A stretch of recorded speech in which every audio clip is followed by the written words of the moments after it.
যে আজকে next generation project তার কর্মসূচির বিষয়ে কিছু বলুন। প্রথমত কর্মসূচি আমরা এর আগেও করেছি, আপনারা জানেন একটা প্রোগ্রাম করেছেন, তার সাথে কালচারাল প্রোগ্রাম ছিল। তো এবছর সমাজসেবামূলক কাজে এখন থেকে আমরা ইনভলভ হব। তো আজকে প্রথম আমাদের জলছত্র, আজকে জলছত্র করেছি, সব ছোট ভাই বোনেরা আছে এখানে। সময় করেছি দুপুর 12টা থেকে 4টে, আর তার সঙ্গে আইটেম আছে একটু বাচ্চা আছে, ঠান্ডা পরিষ্কৃত পানীয় জল আছে, তার সঙ্গে আছে কাঁচা আমের। কি এরকম কর্মসূচি করার ইচ্ছা আছে? হ্যাঁ, একদম। যতদিন গরম চলছে ততদিন তো আমাদের এই কর্মসূচিটা চলবে, এমন না আজকে হয়ে শেষ হয়ে যাচ্ছে। যতদিন গরম আছে ততদিন চলবে। হ্যাঁ, 2-1 দিন যখন বৃষ্টি হবে তখন হয়তো আমরা রাখবো না, কারণ ওদেরও একটা ব্যাপার থাকে যে সারাদিন বাড়ির বাইরে।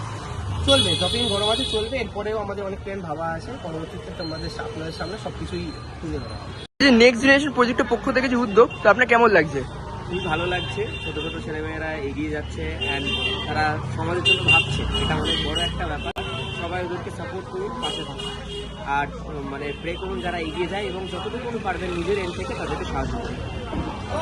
বলতে চাইছি, এই যে এত গরম আর এই যে প্রখর রোদ্দুরের ভেতরে তোমরা যে মানুষকে একটু জল পান করাচ্ছ বা শরবত পান করাচ্ছ, এর থেকে মহৎ কাজ আর কিছু নয়।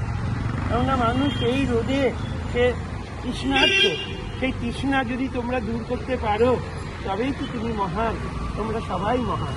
আমি তাই বলি, এই গরমে তোমরা সবাইকে একটু জল দান, একটু শরবত প্রদান করো, তারাও শান্তি পাবে, তোমরাও আনন্দ পাবে।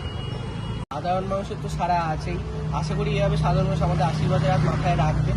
আর আসতে লোকে আসছে, ভালো বলছে, এরকম ভাবে এগিয়ে যাওয়ার জন্য আরো মোটিভেশন দিচ্ছে আমাদের।